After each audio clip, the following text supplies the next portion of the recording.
set up Ferrer. They go back to the group and dumps it in the middle. Kiko.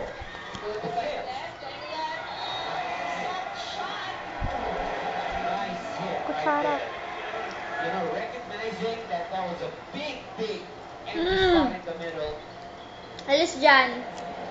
Getting that point for Ateneo. We're tied at 18. No more, oh. J-Mark's Tuna Grill, the best grilled tuna in Canada. J-Mark's Tuna Grill. Diyan manlilibre. Si Ice. Iyan, mamaya, order na ka na kita. Diba, nabali? Tama.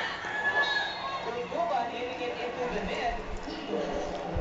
As now Ateneo has regained their composure. Now has a 1-point lead, 19-18 with Nakachi serving.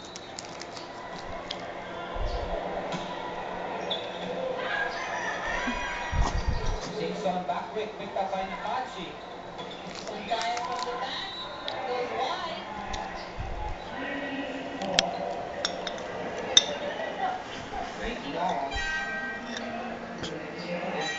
This familiar substitution as Obinke comes in for Singson and Castaneda being brought out.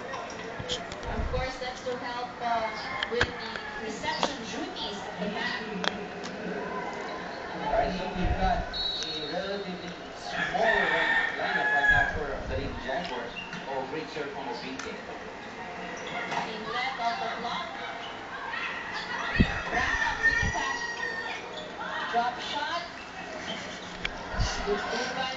Yummy naman yan, boy. Yummy ba, boy? Yummy? Yummy ba yan, boy? Ah. Boy, yummy, oh.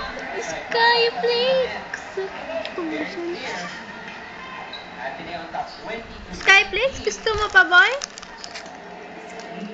Skyflakes, gusto mo pa? Ito? Yummy? Mayo? Halika, oh. Ang yummy bits ng Skyflakes. It's